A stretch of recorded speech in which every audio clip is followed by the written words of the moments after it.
ఎన్నికలు సమీపిస్తున్న వేళ కాంగ్రెస్ లో కీలక పరిణామాలు చోటు చేసుకుంటున్నాయి. ఈ రోజు ఉదయం 11 ఏసీసీ కార్యాలయంలో తెలంగాణ కాంగ్రెస్ నేతలు కీలక ప్రెస్ మీట్ ను నిర్వహించారు. ఇక మీడియా సమావేశంలో రేవంత్ రెడ్డి, సీఎల్పీ నేత భట్టి, ఉత్తమ్ ఠాక్రే పాల్గొన్నారు. ఢిల్లీకి రావాలని ఇప్పటికే కోమటిరెడ్డి రాజగోపాల్ రెడ్డికి పిలుపు అందడంతో ఆయన హస్తనకు వెళ్లారు. ఇక ఖర్గే సమక్షంలో రాజగోపాల్ రెడ్డి కాంగ్రెస్ తీర్థం పుచ్చుకోనున్నారు.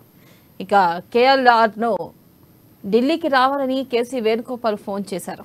ఇక కాంగ్రెస్ పార్టీలో చేరే ఇతర నేతలతో కూడా సంప్రదింపులు జరుపుతున్నాయి. ఇక కాంగ్రెస్ టికెట్లు ఒకేసారి మలి జాబితాను ప్రకటించే అవకాశం ఉంది.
ఇక 64 సీట్లలో దాదాపు 50 సీట్లకు పైగా అభ్యర్థులను ఫైనల్ చేసినట్లు సమాచారం. మిగతా సెగ్మెంట్లకు క్యాండిడేట్లను ఖరారు చేయనున్నారు. అయితే 6 సెగ్మెంట్లలో మాత్రం అభ్యర్థులను సెలెక్ట్ చేయడం సవాల్గా మారింది. ఒక్కో నియోజకవర్గానికి 3 కంటే ఎక్కువ మంది ప్రధాన అభ్యర్థులు రేసులో ఉన్నట్లు పార్టీ చెబుతుంది. దీంతో ఆ సెగ్మెంట్లను హోల్డ్లో ఉంచాలని ఆలోచిస్తున్నట్లుగా సమాచారం. దీనిపై మరింత సమాచారాన్ని మా ఇన్పుట్ ఎడిటర్ శ్రీనివాస్ అందిస్తారు. అసలు శ్రీనివాస్ చెప్పండి, మనం చూస్తున్నట్టయితే కాంగ్రెస్ సెకండ్ లిస్ట్ ఈ రోజు విడుదలవుతుంది, రేపు విడుదలవుతుంది అని చెప్పి అనుకుంటూనే ఉన్నా. ఈ నేపథ్యంలో మళ్ళీ ఒకేసారి ఫైనల్ గా లిస్ట్ విడుదల చేస్తారు అంటూ కూడా వినిపిస్తుంది. అయితే వీటిలో నిజమెంత, అలాగే అసలుకి లిస్ట్ ఇప్పట్లో రిలీజ్ అయ్యే అవకాశం ఉందంటారా? వెన్నెలా చూస్తున్నాం కదా, ఏదైతే కాంగ్రెస్ పార్టీలో సెకండ్ లిస్ట్ మీద అయితే ఒక ఉత్కంఠ కొనసాగుతూనే ఉంది. ఏదైతే సమయం గడిచే కొద్దీ కూడా ఈ ఉత్కంఠకు మరింత రేకెత్తిస్తుంది. ఎందుకంటే సమయం గడుస్తున్న కొద్దీ కూడా చేరికల సంఖ్య ఎక్కువైపోతుంది. దీంతో ఎవరైతే ఆశావాహులు ఉంటారో ఆశావాహులకైతే ఒక ఆందోళన వారిలో కనిపిస్తుంది. ఉదాహరణ మనం చూసుకుంటే కనుక నిన్న రాజగోపాల్ రెడ్డి, కోమటిరెడ్డి రాజగోపాల్ రెడ్డి పార్టీలో చేరడం అనేది ఒక అనూహ్య పరిణామంగానే భావించాల్సి ఉంటుంది. ఎందుకంటే ఆయన రావడంతోనే ఆయన కూడా టికెట్ ఇవ్వాల్సిన బాధ్యత కాంగ్రెస్ పార్టీ మీద ఉంది. ఎందుకంటే మునుగోడు కావచ్చు, అంతకుముందు మునుగోడు నుంచి ప్రాతినిధ్యం వహించారు. నల్గొండ జిల్లాలో కాంగ్రెస్ పార్టీకి బలమైన నాయకుడిగా కూడా రాజగోపాల్ రెడ్డి ఉంటూ వచ్చారు. సో ఇలాంటి నేపథ్యంలో రాజగోపాల్ రెడ్డి కూడా టికెట్ ఇవ్వాల్సిన అవసరం కాంగ్రెస్ పార్టీకి ఉంది. అయితే కలిసి ఈరోజు కేసీ వేణుగోపాల్ని కలిసిన రాజగోపాల్ రెడ్డి తాను 2 స్థానాల్లో కూడా పోటీ చేసేందుకు సిద్ధంగా ఉన్నా అని చెప్పేసి, అవసరమైతే కేసీఆర్ గజ్వేల్ నుంచి కూడా పోటీ చేస్తాను, అదేవిధంగా మునుగోడు నుంచి కూడా పోటీ చేస్తానని చెప్పేసి కూడా తనకున్న ఆఫర్ను కేసీ వేణుగోపాల్ ముందు పెట్టారు. అంటే దీన్ని బట్టి చూసుకుంటే కనుక మనకి ఉత్కంఠ పెరుగుతుంది. అసలు యాక్చువల్గా అయితే దసరా తర్వాత కాంగ్రెస్ రెండో జాబితా విడుదల చేస్తారని చెప్పేసి కూడా పదే పదే చెబుతూ వచ్చారు. కానీ ఇప్పటివరకు కూడా జాబితాకు సంబంధించి ప్రతిరోజు కూడా ఒక సస్పెన్స్ కొనసాగుతుంది. 2 సార్లు స్క్రీనింగ్ కమిటీ భేటీ అయింది. 2 సార్లు స్క్రీనింగ్ కమిటీలో ఎవరెవరు పోటీలో ఉండబోతున్నారో తేల్చారు. ఆ తర్వాత కొన్ని మార్పులు చేర్పులు జరిగాయి. ఫైనల్గా నిన్న సాయంత్రం కూడా కాంగ్రెస్ పార్టీ కేంద్ర ఎన్నికల కమిటీ భేటీ కావడం జరిగింది. సోనియా గాంధీ, మల్లికార్జున ఖర్గే, అదేవిధంగా కేసీ వేణుగోపాల్, రేవంత్ రెడ్డి, మల్లు భట్టి విక్రమార్క, ఉత్తమ్ కుమార్ రెడ్డి వీళ్ళంతా కూడా భేటీ అయ్యారు. ఏదైతే దీనికి సంబంధించి ఒక కొలిక్కి వస్తుంది అని చెప్పేసి కూడా అందరూ భావించారు. ఎవరైతే ఆశావాహులు ఉంటారో 64 మంది కూడా ఒక లిస్టు విడుదల అవుతుందని చెప్పేసి కూడా భావిస్తూ వచ్చారు. నిన్న రాత్రి వరకు కూడా అదే వాళ్ళు ఎదురు చూస్తున్న పరిస్థితి. కానీ రాత్రి మీటింగ్ అయిపోయిన తర్వాత మరోసారి కేంద్ర ఎన్నికల కమిటీ సమావేశం ఉంటుంది. మరోసారి జాబితా మీద చర్చించబోతున్నామని చెప్పేసి మళ్ళీ చల్లగా ఆ వార్తను చెప్పడం జరిగింది. దీంతో మరోసారి ఎవరైతే ఆశావాహులు ఉంటారో ఆశావాహులకు మళ్ళీ టెన్షన్ మొదలైంది. మనం చూసుకుంటే కనుక ఏదైతే మొదటి లిస్టు 55 మందిని ప్రకటించారో ఆ తర్వాతనే 2 రోజులకే రెండో లిస్ట్ వస్తుందని చెప్పారు. ఆ తర్వాత దసరా తర్వాత సెకండ్ లిస్ట్ అన్నారు. దసరా కూడా గడిచిపోయింది, రెండో రోజు గడిచిపోతుంది. ఇప్పటికీ కూడా కాంగ్రెస్ పార్టీకి సంబంధించి రెండో జాబితా మీద ఇప్పటికీ సస్పెన్షన్ కొనసాగుతుంది. అయితే దీనికి కారణాలు లేకపోలేదు. ఎందుకంటే మనం చూస్తున్నాం ప్రతిరోజు కూడా ఇటు అధికార పార్టీ నుంచి, బీఆర్ఎస్ నుంచి కావచ్చు, లేదా బీజేపీ నుంచి కావచ్చు, కాంగ్రెస్ పార్టీలోకి వస్తున్న వారి సంఖ్య పెరుగుతున్న పరిస్థితి. అందులోకి ముఖ్య నేతలు వస్తున్నారు, చేరుతున్నారు. సో వాళ్ళకు కూడా అవకాశం కల్పించాలి అని ఒక ఆలోచన, అంటే ముఖ్యమైన నేతలు ఎవరైనా వస్తే కనుక వాళ్ళకు కూడా అవకాశం కల్పించాలని చెప్పేసి కూడా కాంగ్రెస్ పార్టీ భావిస్తుంది. ఎందుకంటే ఈసారి లక్ష్యం కాంగ్రెస్ పార్టీది ఒకటే, ఖచ్చితంగా ఈసారి తెలంగాణ ఇచ్చిన పార్టీగా ఈసారి అధికారంలోకి రావాలి అని చెప్పేసి కూడా కాంగ్రెస్ పార్టీ చాలా సీరియస్ ప్రయత్నాలు చేస్తుంది. అందుకోసమే ఏఐసిసి నాయకులు, ముఖ్య నేతలందరూ కూడా తెలంగాణ మీద దృష్టి పెట్టారు. అదేవిధంగా ప్రచార హోరు కొనసాగిస్తున్నారు. ఇప్పటికే రాహుల్ గాంధీ, అదేవిధంగా ప్రియాంక గాంధీ బస్సు యాత్ర జరిపారు. మళ్ళీ ఎల్లుండి నుంచి 4 రోజుల పాటు బస్సు యాత్ర జరపబోతున్నారు. ఎందుకంటే ఇదంతా కూడా మనం చూసుకుంటే కనుక ఏదైతే మనము ఒకసారి గతంలో జరిగిన ఎన్నికలను ఒకసారి పరిశీలిస్తే, ఇప్పుడు జరుగుతున్న ఎన్నికలను పరిశీలిస్తే కనుక ఇక్కడ మనకి స్పష్టంగా కనిపిస్తుంది ఒకటి. ఎందుకంటే మనము గత ఎన్నికల్లో కావచ్చు, అంతకుముందు ఎన్నికల్లో కావచ్చు, ఎవరైతే ఇతర పార్టీలకు జంపింగ్ చేస్తారో వారిలో అధికార పార్టీకి వెళ్ళే వాళ్ళు చాలా ఎక్కువ మంది ఉంటారు. ఎందుకంటే అధికార పార్టీలో మళ్ళీ అధికారంలోకి వచ్చే అవకాశాలు ఉన్నాయి కాబట్టి అధికార పార్టీ వైపు చూపులు చూసే వాళ్ళు ఎక్కువ మంది అభ్యర్థులు ఉంటారు. కానీ ఇక్కడ ఈసారి చూసుకుంటే కనుక అందుకు రివర్స్లో కనిపిస్తుంది. ఎందుకంటే ఎక్కువ మంది కాంగ్రెస్ పార్టీ వైపుకు చూస్తున్న వారి సంఖ్య ఎక్కువగా కనిపిస్తుంది. అందులోకి ఎప్పుడైతే బీజేపీ తన గ్రాఫ్ను కింద దిగిపోతుందో ఇప్పుడు కాంగ్రెస్ పార్టీ గ్రాఫ్ పెంచుకునే క్రమంలో చాలామంది నేతలు కాంగ్రెస్ని వీడేసి ఇతర పార్టీలకు వెళ్ళిన నేతలందరూ కూడా తిరిగి కాంగ్రెస్ గుట్టుకి చేరుకుంటున్న పరిస్థితి ఉంది. అదేవిధంగా బీఆర్ఎస్ పార్టీకి వెళ్ళిన వాళ్ళు కూడా అధికార పార్టీ నుంచి వదిలి ఇటు ఎమ్మెల్సీలు కావచ్చు, మాజీ ఎమ్మెల్యేలు కావచ్చు, మాజీ ఎంపీలు కావచ్చు, ఇటు కాంగ్రెస్ పార్టీలో చేరుతున్న పరిస్థితి కనిపిస్తుంది.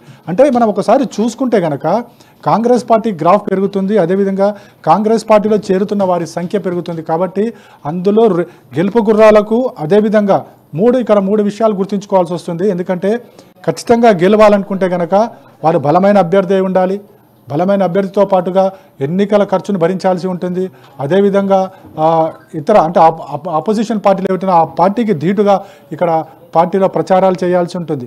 సో ఇవన్నిటిని కూడా దృష్టిలో పెట్టుకుని, ఇవన్నీ సమీకరణ దృష్టిలో పెట్టుకుని కాంగ్రెస్ పార్టీ అభ్యర్థుల ఖరారు మీద చాలా సీరియస్గా ఫోకస్ పెట్టిందని చెప్పొచ్చు. అందుకోసమే ఈ డిలేకి రీజన్ కూడా అదే అని చెప్పేసి కూడా కాంగ్రెస్ పార్టీ నేతలు చెప్తున్నారు. చూడాలి, బహుశా మరి ఈరోజు రాత్రికా రేపు ఉదయానికా అనేది సెకండ్ లిస్ట్ ఒకటే ఉంటుందా, లేకుంటే 3-4 జాబితాలు కూడా ఉండబోతున్నాయని చెప్పేసి కూడా పదే చెబుతున్నారు. ఎందుకంటే మనం ఒకసారి చూడొచ్చు, బీఆర్ఎస్ పార్టీ విషయానికి వస్తే కనుక బీఆర్ఎస్ పార్టీ ముందుగా 115 స్థానాల అభ్యర్థులను ఖరారు చేసింది. ఆ తర్వాత ఈ 4 స్థానాలు ఏవైతే ఉన్నాయో అవి నాంచివేత ధోరణితోనే తీసుకువెళ్తుంది. అంటే అటు బీఆర్ఎస్ పార్టీ కూడా కాంగ్రెస్ నుంచి ఎవరైనా వస్తారా పార్టీలో కానీ ఎదురు చేస్తున్న పరిస్థితి. సో ఇవన్నీ కూడా బేరీజు వేసుకున్న తర్వాతనే కాంగ్రెస్ పార్టీ ఆచితూచి టిక్కెట్లకు సంబంధించి, అభ్యర్థుల ఖరారుకు సంబంధించి ఆచితూచి ఆలోచిస్తుంది. అదేవిధంగా ఈ స్క్రీనింగ్ కమిటీ నిర్ణయించిన వాటిని కూడా మళ్ళీ చేంజెస్ వస్తున్నాయి. ఎందుకంటే అభ్యర్థులు కొత్త వాళ్ళు చేరిన తర్వాత కూడా అభ్యర్థులు మార్చాల్సిన పరిస్థితి కూడా వస్తుందేమో అనే ఒక విధంగా కూడా అక్కడ స్క్రీనింగ్ కమిటీ బట్టి తెలుస్తుంది. అంటే మరోవైపు చూసుకుంటే కనుక ఇక్కడ వామపక్షాలు కూడా 4 స్థానాలు కోరుకుంటున్నాయి. ఆ కోరుకుంటున్న స్థానాల్లో 2 స్థానాలు కాంగ్రెస్ పార్టీ ససేమిరా ఉంటుంది. సో ఎందుకంటే అక్కడ కాంగ్రెస్ పార్టీ అయితేనే గెలుస్తుంది, వామపక్షాలు అయితే గెలవలేని పరిస్థితి ఉంది కాబట్టి. సో ఆ స్థానం తాము ఇవ్వలేమని చెప్పేసి కాంగ్రెస్ పార్టీ చెప్తుంది. కానీ అవే స్థానాలు కావాలని చెప్పేసి వామపక్ష పార్టీలు పట్టుబడుతున్నాయి. సో ఇవన్నిటిని కూడా చూసుకుంటే కనుక ప్రతి అంశాన్ని కూడా కాంగ్రెస్ పార్టీ పరిగణలోకి తీసుకుంటుంది. విజయ అవకాశాలకు ఎక్కడ కూడా గండి పడకుండా ఖచ్చితంగా గెలిచి తీరాల్సిందే అనే లక్ష్యంతోనే కాంగ్రెస్ పార్టీ అడుగులు వేస్తుంది. అందుకోసమే ఈ రెండో జాబితా జాప్యానికి కారణం కూడా అదే. రెండో జాబితాతోనే ఆగిపోతుందా మొత్తం, లేదా 3-4 జాబితాలు ఉంటాయి అంటే కూడా చెప్పలేని పరిస్థితి. ఎందుకంటే నిన్న కూడా కాంగ్రెస్ నేతలు ఢిల్లీలో మాట్లాడుతూ 3-4 జాబితాలు కూడా ఉంటాయని చెప్తున్నారు. అంటే ఈ 3-4 జాబితాలు కూడా ఎవరన్నా పార్టీ నుంచి ఇతర పార్టీ నుంచి పెద్ద నాయకులు వస్తే కనుక, గెలుపు గుర్రాలు వస్తే కనుక వారి కోసమని కూడా రిజర్వ్ చేసి పెడుతున్నారేమో అన్న ఒక అది కూడా పార్టీ నుంచి వినిపిస్తున్నాయి. మొత్తానికి చూసుకుంటే కనుక ఈరోజు రాత్రికి కానీ రేపు కానీ అంటే కేంద్ర ఎన్నికల కమిటీ పార్టీకి సంబంధించిన కమిటీ భేటీ తర్వాత మరోసారి లిస్టుకి సంబంధించి ఒక క్లారిటీ అయితే వచ్చే అవకాశం ఉంది. ఇప్పటికైతే ఈరోజు రాత్రి వరకు కూడా అభ్యర్థుల జాబితా వస్తుందని చెప్పేసి కూడా ఢిల్లీ నుంచి అందుతున్న సమాచారం. చూద్దాం మరి ఈరోజు రాత్రికా రేపు ఉదయానికా అనేది.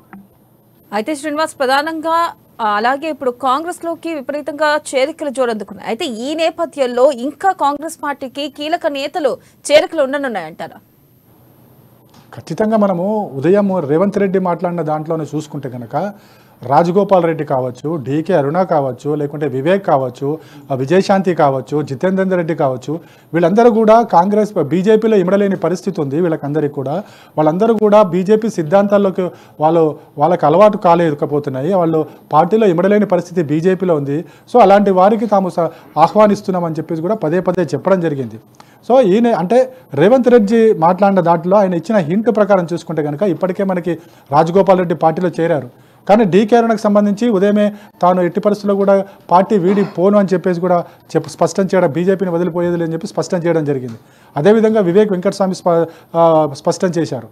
అయితే ఇక్కడ చూడాల్సిన అంశం ఏంటంటే రాజకీయ విశ్లేషకులు చెప్తున్నది ఇప్పుడున్న పరిస్థితుల్లో రాకపోయినప్పటికీ కూడా నెక్స్ట్ 2024లో పార్లమెంట్ ఎన్నికలు జరగబోతున్నాయి. పార్లమెంట్ ఎన్నికల నాటికి బీజేపీ పరిస్థితి మరింత దిగజారే అవకాశం ఉంది. కాబట్టి వాళ్ళు ఆలోపు ఖచ్చితంగా కాంగ్రెస్ పార్టీలోకి వస్తారని చెప్పేసి కూడా రాజకీయ విశ్లేషకులు చెప్తున్నారు. అంటే ఏదేమైనప్పటికీ కూడా ముఖ్య నేతల కోసం కానీ కొన్ని పార్టీలను రిజర్వ్ చేసింది కాంగ్రెస్ పార్టీ అనేది మాత్రం ఇక్కడ స్పష్టమవుతుంది.